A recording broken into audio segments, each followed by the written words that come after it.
முருகனை பற்றின தொடர்ந்து வர்ற புராணங்கள், இலக்கியங்கள், அந்த பாடல்களில் வந்து அது ஒரு தமிழ் கடவுள் அப்படிங்கிறதுக்கான எல்லா விதமான ஆதாரங்களையும் அவர் வந்து முன்னோர்கள் வந்து வச்சுருக்காங்க.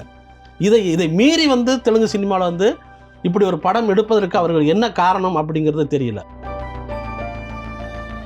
தமிழ் கடவுள் இல்லை, அவர் வந்து வடக்கிருந்து வந்திருக்கார் அப்படின்னு அவர் அந்த முயற்சி நடக்குது. ஆனால் வெற்றிமாறன் இதுக்காக உடனே துணிஞ்சு ஒரு தமிழ் கடவுள் முருகன் அப்படிங்கிற பேர்லேயே வந்து அவர் படம் எடுக்க வந்து உண்மையில அவரை பாராட்டணும்.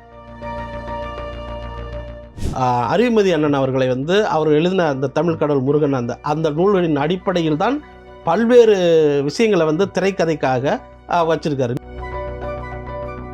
இப்போ வெற்றிமாறனுடைய திரைக்கதையிலையும் கூட இந்த தமிழ் கடவுள் முருகன் என்ற நூலை வந்து ஆதாரமாக வைத்துக்கொண்டு ஆய்வு பண்ணி அதை எடுத்து அதை திரைக்கதையாக்கும் முயற்சியில் வந்து தொடர்ந்து வந்து அறிவுமதி அண்ணனுடன் வச்சு அந்த வெற்றிமாறன் வந்து இயங்கிக்கிட்டு இருக்கார். சாய் அபயங்கருடைய பாடல் வந்து ஒரு கம்பீரமாக ஒலிக்குது. இருந்தாலும் ஒரே ஒரு முருகன் பாட்டு, மருதமலை மாமணிய முருகை, அந்த மாதிரியான ஒரு பாடல் இன்றைக்கு வரைக்கும் நாம் வந்து கோவில்களில் நம்ம கேட்டுட்ருக்கோம். அப்படியான ஒரு பாடலை வந்து சாய் அபயங்கர் வந்து இந்த தமிழ் திரைப்படத்தில் வந்து வைக்க போகிறாரு. இப்போது வாழ்வாதாரத்துக்காக சினிமா எடுத்தது போக தமிழர்களுடைய வாழ்க்கையையும் அவர்கள் உண்மையாக வாழ்ந்த அந்த பண்பாட்டையும் கலாச்சாரத்தையும் காப்பாற்றுவதற்காகவே இனிமேல் சினிமா எடுக்கணும் போல இருக்குது அப்படிங்கிற ஒரு சூழல் இன்றைக்கி வந்துருச்சு. அதை வெற்றிமாறன் அவர்கள் வந்து சரியாக செய்திருக்கிறார். அதுக்கான முயற்சியில் தீவிரமாக ஈடுபட்டு இருக்காருன்னு நம்ம சொல்லலாம்.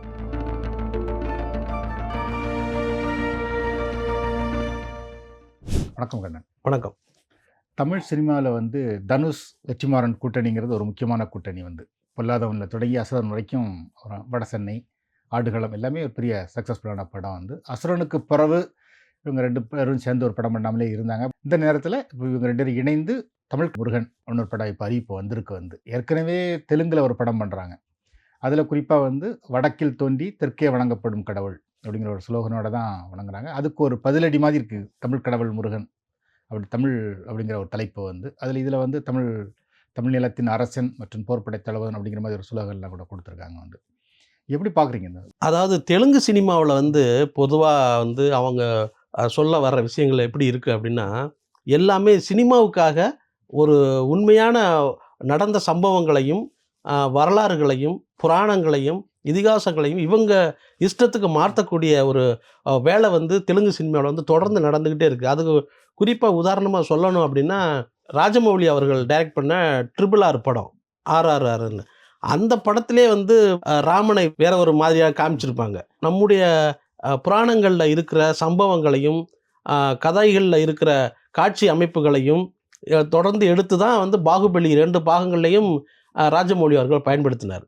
அப்படி தொடர்ந்து அதனுடைய அடுத்த கட்டமாக நம்ம வந்து தமிழகத்துக்கு தமிழ் மக்கள் வணங்கக்கூடிய முருகப்பெருமானை வந்து அதோடைய வரலாறையும் அவருடைய முருகனுடைய அந்த புனிதத்தன்மையையும் மாற்றும் விதமாக சினிமாவில் வந்து இப்போ வந்து வேறு மாதிரி வைக்கிறாங்க. அவங்க வந்து வடக்குலேருந்து வந்தான் அப்படிங்கிறதுக்கு என்ன வகையான ஆதாரம் அவங்க வச்சுருக்காங்க அப்படிங்கிறது தெரியல.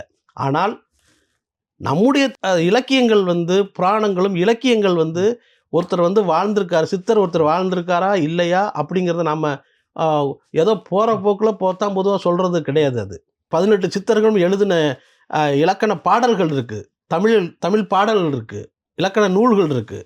இதையெல்லாம் வைத்து தான் அவர்கள் வாழ்ந்தார்கள், அந்த பூமியில் வந்து வாழ்ந்தார்கள் என்பதற்கான ஒரு சான்றாக நாம் வந்து அதை வந்து பார்க்கலாம். சிவவாக்கியர் சித்தர் அப்படின்னா சிவவாக்கிய சித்தர் வந்து இருந்து வாழ்ந்து எழுதி கொடுத்த அந்த புத்தகத்தை இப்போ நம்ம பிரிண்ட் வடிவத்தில் நம்ம படிக்கிறோம் இல்லைங்களா? அது வந்து ஓலைச்சுவடிகள்லையும் மரப்பட்டைகள்லையும் இந்த மாதிரியான எழுதி வைக்கப்பட்ட அந்த பாடல்கள் தான் இன்றைக்கு நம்ம வந்து கால வளர்ச்சியின்படி விஞ்ஞான வளர்ச்சியின்படி நம்ம வந்து புத்தக வடிவில் வந்து பார்க்குறோம். அப்போ அவர் சிவவாக்கிய சித்தருங்கிறவர் ஒருத்தர் இருந்திருக்காரு அப்படிங்கிற வச்சு தான் நம்ம வந்து அதை உறுதிப்படுத்துகிறோம். முருகனை பற்றின தொடர்ந்து வர்ற புராணங்கள், இலக்கியங்கள், அந்த பாடல்களில் வந்து அது ஒரு தமிழ் கடவுள் அப்படிங்கிறதுக்கான எல்லா விதமான ஆதாரங்களையும் அவர் வந்து முன்னோர்கள் வந்து வச்சுருக்காங்க.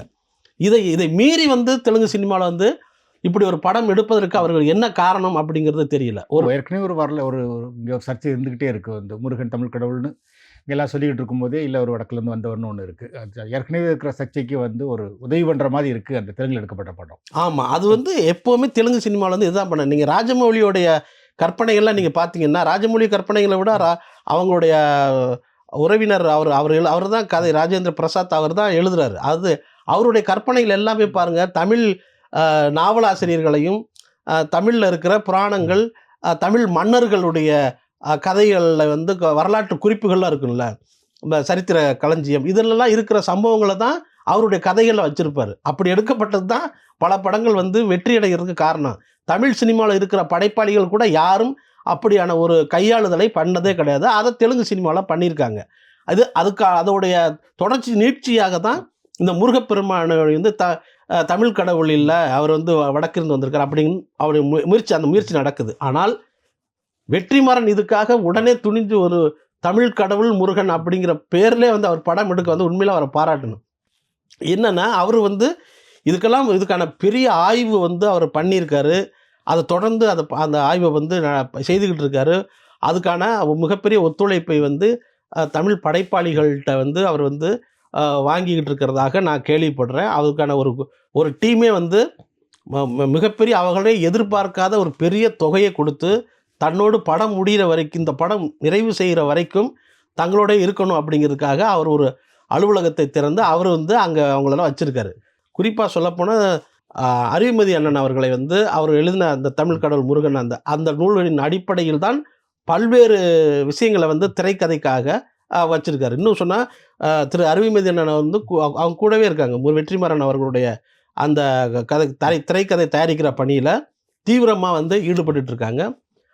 அறிவுமதி அண்ணன் அவர் வந்து என்ன சொல்கிறாரு அப்படிங்கன்னா, அவருடைய நூலில் வந்து தமிழ் கடவுள் முருகன் வந்து குமரி மாவட்டத்தில் வந்து அந்த மண்ணில் அவர் வந்து ஒரு மன்னனாக முருகன் வந்து வாழ்ந்து வந்திருக்கார் அப்படிங்கிறது தான் அவர் சொல்கிற விஷயம்.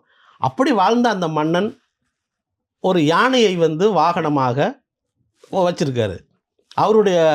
அவருடைய அணிகலனாக வந்து சந்தனம் தான் பூசியிருக்காரு அப்படிங்கிறத அவர் குறிப்பிட்டு அவர் சொல்கிறாரு. சந்தனம் பூசியிருக்காரு. அவருக்கு வந்து இதுக்கெல்லாம் வந்து அவருக்கு புறநானூற்றில் வந்து பல புறநானூறு எல்லா நூல்களில் இருந்தும் அவர் எழுதப்பட்டிருக்கிற பாடல்களை சாட்சியமாக வைத்து இந்த நூலை வந்து அவர் எழுதி முடிச்சிருக்காங்க. இப்போ வெற்றிமாறனுடைய திரைக்கதையிலையும் கூட இந்த தமிழ் கடவுள் முருகன் என்ற நூலை வந்து ஆதாரமாக வைத்து கொண்டு எங்கெங்கெல்லாம் தமிழ் இலக்கியங்களில் எங்கெங்கெல்லாம் முருகனை பற்றிய குறிப்பு இருக்குது அப்படிங்கிறத ஆய்வு பண்ணி அதை எடுத்து அதை திரைக்கதையாக்கும் முயற்சியில் வந்து தொடர்ந்து வந்து அறிவுமதி அண்ணனுடன் வச்சு அந்த வெற்றிமாறன் வந்து இயங்கிக்கிட்டு இருக்காரு அப்படிங்கிறது தான் இப்போதைக்கு ஒரு தகவல். இந்த கதையில் அவர் கடல் கொண்ட அந்த குமரி மண்ணில் இருந்தாலும் பிற்காலத்தில் அந்த ஒரு குறிப்பிட்ட ஒரு காலத்தில் ஒரு குறிப்பிட்ட சமூகத்தினர், அதாவது இறைவனை வணங்குவதற்காக ஒரு தனியாக ஒரு மொழி இருக்குது அப்படிங்கிறத வந்து நம்புகிற அந்த குறிப்பிட்ட சமூகத்தை சேர்ந்தவர்கள் முருகனுக்கு வந்து வேறு வடிவமான உருவ உருவத்தையும் அவர்கள் போக்கிற்கு அவருடைய பெயரையும் மாற்றி இருப்பதாக அது சொல்லப்படுது. ஆமாம், அது ஏற்கனவே ஒரு கான்ட்ரவர்சி இருக்குது. முருகன் அவங்க சுப்பிரமணியன்னு சொல்கிறாங்க. சுப்பிரமணியங்கிறது இது தமிழ் கிடையாது, தமிழ் பேர் கிடையாது அப்படின்னு ஒரு கான்ட்ரவர்சி இருக்குது. இதில் என்ன விஷயம் அப்படின்னா, முருகன் வந்து காலகாலமாக தமிழர்கள் வந்து வணங்கி வந்துக்கிட்டு அவருடைய மன்னனாகத்தான் எப்போவுமே நல்லா தெரிஞ்சுக்கங்க. வேறு இடங்களில் தென் மாவட்டங்களில் அதிகமாக இருக்கிற வழிபடுற சிறு தெய்வங்கள் எல்லாமே சிறு தெய்வங்கள் என்பது என்னென்னா, அவங்க ஒரு காலகட்டத்தில் அந்த பகுதியில் வாழ்ந்து போகிறவங்க, மக்களுக்காக சில விஷயங்களை செய்தவங்க, மக்களுக்காக பல நன்மைகளை செய்தவங்க, அவங்கள நம்பி மக்கள் இருந்தாங்க அப்படிங்கிறது மாதிரியான ஒரு வாழ்ந்து மறைந்த மனிதர்களைத்தான் சிறு தெய்வம். ஒண்டி புலி அப்படின்னு இருக்கு. அது கருப்பசாமின்னு ஒன்று இருக்குது. எங்கள் ஊர் பக்கம் அணை கட்டினவர் பேரே கருப்பசாமி. அவருக்கு தடுப்பணை கட்டி வச்சுருக்காரு. கருப்பசாமின்னு இருக்குது. இப்படி முனியாண்டின்னு இருக்குது. இது எல்லாமே சிறு தெய்வ வழிபாடுகள் வந்து உண்மையிலே வாழ்ந்து மறைந்த மனிதர்களை கொண்டாடும் அந்த நமக்கு நம்பிக்கை வைத்து தைரியத்தையும் வர வைக்கணும் அப்படி என்பதற்காக வைக்கப்பட்ட அந்த வழிபாடுகள் தான் இந்த சிறு தெய்வ வழிபாடு. அப்படி தான் தமிழ் இலக்கியங்களும் சொல்லுது, தமிழ் நூல்கள் பாடல்களும் சொல்லுது. இந்த முருகனை பொறுத்தளவுக்கு ஒரு கட்டத்தில் வந்து அவங்க வந்து எல்லாமே மாற்றுகிறார்கள். முருகனுக்கு வந்து பூணூல் போடுறதும் ஆகட்டும், அவருடைய பெயரை வந்து மாற்றுவதாகட்டும், சுப்பிரமணியர் அப்படின்னு மாற்றுவதாகட்டும், இப்படியாக ஒரு முறை வந்த பிறகுதான் இந்த கேள்வியே வருது. இவங்க எப்பவுமே வந்து ஒரு இந்த இந்த ஒரு சமூகத்தினர் எப்படி செய்கிறாங்க அப்படின்னா அதை ரொம்ப நுட்பமாக அவங்க செய்திருக்காங்க அப்படிங்கிறது தான் இங்கே விஷயம். இப்போ இதை வந்து திரைப்படமாக்கும் ஆக்கி அது காலகாலத்துக்கும் இந்த டிஜிட்டல் யுகத்துக்கு தகுந்த மாதிரி இப்படி ஒரு மாற்றப்பட்டவர் தான் உங்களுடைய முருகன் அப்படின்னு சொல்லும்படியாக அவர்கள் ஆந்திரா தெலுங்கு சினிமாவில் அவர் செய்ய இருக்கிறார்கள் அப்படிங்கிறத வச்சு தான் இன்றைக்கு வந்து இந்த சர்ச்சையே முதல்ல கிளம்பியிருக்கு. இப்போ சினிமாவுக்காக வாழ்வாதாரத்துக்காக சினிமா எடுத்தது போக தமிழர்களுடைய வாழ்க்கையையும் அவர்கள் உண்மையாக வாழ்ந்த அந்த பண்பாட்டையும் கலாச்சாரத்தையும் காப்பாற்றுவதற்காகவே இனிமேல் சினிமா எடுக்கணும் போல இருக்கு அப்படிங்கிற ஒரு சூழல் இன்னைக்கு வந்துருச்சு. அதை வெற்றிமாறன் அவர்கள் வந்து சரியாக செய்திருக்கிறார். அதுக்கான முயற்சியில் தீவிரமாக ஈடுபட்டு இருக்காருன்னு நம்ம சொல்லலாம். இது பார்த்தீங்கன்னா, பொதுவா தனுஷ் இந்த மாதிரி அரசியலுக்குள்ள இருந்து ஒரு ஒதுங்கி இருக்கிறவர் வந்து, ஆனா அவர் இதுக்குள்ள வராத படத்தை அவர் தான் தயாரிக்கிறார் வந்து. ரொம்ப பொருத்தமான ஒரு காலகட்டம் அப்படின்னு தான் நான் நினைக்கிறேன். எப்படின்னா, தனுஷ் பெரிய அளவில் வந்து இந்த அரசியல்லாம் பேசுனது கிடையாது. ஆனால் எனக்கு தெரிந்து அவரை நம்பி ஒரு மிகப்பெரிய ஒரு இளைஞர்கள் கூட்டம் இருக்காங்க அப்படிங்கிறது நம்ம நேரில் நானே நண்பர்களை சந்திக்கும் பொழுது அந்த ரசிகர் மன்ற கூட்டத்துக்கு நானே போயிருக்கேன். தீவிரமாக அன்பை செலுத்தக்கூடிய அந்த இளைஞர்கள் கூட்டமே வந்து அவர்கிட்ட இருக்குது. இந்த நேரத்தில் வந்து தமிழர்களுக்கு தனியாக ஒரு கடவுள் இருக்கிறார் அப்படிங்கிற இந்த சூழ்நிலையில் மாறும் பொழுது அந்த இடத்துக்கு அப்படி இல்லை, தமிழ் தமிழர் கடவுள் தான் முருகன் என்கிற அந்த சூழலை உண்மையை சொல்வதற்கு தனுஷை வெற்றிமாறன் பயன்படுத்தி கொள்வது நல்லது தான். நான் அது வந்து ரொம்ப வரவேற்கிறேன்.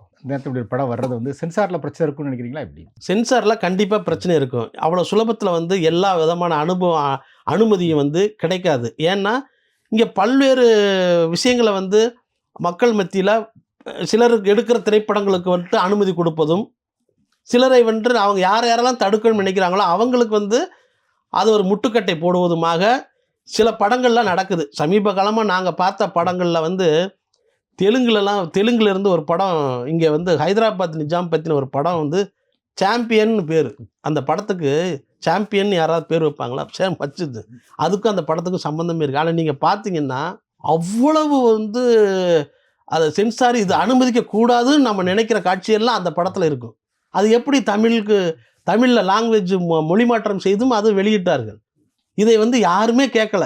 அது வந்து அன்றைக்கு அந்த படம் வந்து திரையிடப்படும் பொழுது கண்டிப்பாக இதுக்கு வந்து சீமான் அவர்கள் எதிர்ப்பு தெரிவிப்பார் அப்படின்னு எல்லாரும் எதிர்பார்த்தாங்க. ஆனால் அது அப்படி நடக்கலை. ரெண்டாவது அந்த படத்தை வந்து அவர் ஃபோக்கஸ் பண்ணக்கூடாது, நம்மளே ஒரு விளம்பரம் பண்ணி கொடுக்கக்கூடாதுன்னு கூட சீமான் அவர்கள் வந்து தவிர்த்திருக்கலாம். அது நல்ல விஷயந்தான். அப்படி எதுக்காக இதை சொல்கிறேன்னா, இன்றைக்கு வந்து அந்த எல்லாருக்கும் அவங்க ஆட்சியாளர்களுக்கு யார் யாரெல்லாம் உதவியாக இருப்பார்கள், யார் யாரெல்லாம் சுமூகமான தொடர்பில் இருப்பாங்களோ அவங்க எடுக்கிற எல்லா படங்களுக்கும் அனுமதி கிடைக்கும். ஆனால் ஒரு உண்மையான ஒரு விஷயத்தை ஒரு சமூகத்திற்காக சொல்ல நினைக்கிற ஒரு இயக்குநர்களுக்கும் படைப்பாளிகளுக்கும் பல்வேறு முட்டுக்கட்டைகள் போடப்படுது அப்படிங்கிறது கடந்த கால வரலாறாக இருக்கிறது. அப்படி இருக்கும் பட்சத்தில் தமிழ் கடவுள் முருகன் பேர் வச்ச ஒரு படத்துக்கு எவ்வளோ சுலபமாக அனுமதி மட்டும் கிடைச்சிருன்னு நினைக்கிறீங்களா? அது நடக்காது. ஆனால் அப்படி வரணும், எல்லாருக்கும் கொடுக்குற மாதிரி அந்த படத்துக்கும் இயல்பாகவே வந்து அதை வெளியே வரணும். அது நாளைக்கு நடக்கலாம். அது கூட நம்ம வந்து இன்றைக்கே வந்து அதை அப்படி விடமாட்டாங்கன்னு சொல்ல முடியாது. இந்த படைப்பு ஒரு பெரிய அடையாளம் தமிழர்களுக்கு உண்டு பண்ணிவிடும் அப்படின்னு நினைக்கும் பொழுது அதுக்கு தனுஷ் வந்து ஒரு பெரிய கருவியாக இருப்பார். அப்படிங்கிற போது கண்டிப்பாக வேறு சிலருக்கும் தனுஷ் ஒருவேளை அரசியலுக்கு வந்தால் யாருக்கெல்லாம் நெருக்கடியாக இருக்குமோ அவங்க வந்து இந்த படத்துக்கு நெருக்கடி கொடுக்கலாம். இவர் வந்து இங்கே பேசின பேச்சு இருக்குல்ல, ரொம்ப டேரிங்காக இருந்துச்சு. ரொம்ப அதாவது இவ்வளவு துணிச்சலாக தனுஷ் வந்து பேசுவாரான்னு நான் நினச்சி கூட பார்க்கல. அப்படி பேசியிருக்காரு. அதனால் இன்னும் ஒரு நல்ல பயிற்சியாளர்களும் நல்ல அனுபவசாலிகளும் தனுஷ் கூட இருக்கும் பட்சத்தில் அவர் நிச்சயமாக களம் காண்பார் என்பது வந்து எந்தவித மாற்று கருத்துமே கிடையாது. அந்த தனுஷின் அந்த வேகம் இந்த திரைப்படத்திற்கு, தமிழ் முருகன் திரைப்படத்திற்கு மிகப்பெரிய பக்கபலமாக இருக்கும் என்கிறத மட்டும் சந்தேகம் கிடையாது. சுமார் வந்து தொடர்ந்து வந்து ஒரு படங்களில் வந்து ஒரு தமிழ் திராவிட சிந்தனை, ஒரு இடதுசாரி சிந்தனை சார்ந்து தான் அவர் தொடர்ந்து பேசிட்டு வரார். இப்போ ஃபஸ்ட்டாக ஒரு ஆன்மீக கடவுளை எடுத்து அவர் இந்த படத்தில் பேசுகிறார். வந்து இது வந்து ஒரு ட்ரெண்ட் செட்டர் ஆகும்னு நினைக்கிறீங்களா? எப்படி? இல்லை, கண்டிப்பாக அதுக்கான எல்லாவுடைய எலிமெண்ட்ஸ் இந்த படத்தில் இருக்குது அப்படின்னு நான் நினைக்கிறேன். ஏன்னா முதல்ல நம்ம வந்து ஒரு விஷயம் நல்லா தெரிஞ்சுக்கங்க. நம்ம ரங்கராவுன்னு ஒரு நடிகர் இருந்தார்ல, அவர் வந்து அவருடைய ஊர் கலாச்சாரம், ஆந்திரா கலாச்சாரத்தின்படி தார்ப்பாச்சி வேஷ்டி கட்டிக்கிட்டு தான் தமிழ் சினிமாலயே நடிச்சிருப்பாரு. யாருமே வந்து, ஏன் இவர் வந்து நம்ம வேஷ்டி கட்டாம, இப்படி அந்த தார்ப்பாச்சி ஸ்டைல் வேஷ்டி கட்டியிருக்காரு அப்படின்னு யாருமே கேட்கல. காரணம் என்ன தெரியுமா? அவருடைய நடிப்பு. அவர பார்த்து கண்கலங்காத, அவர் நடிப்பை பார்த்து கண்கலங்காத தமிழர்கள் கிடையாது. முதலாளியா இருந்தாலும் அப்படிதான் கம்பீரமா நடிப்பாரு.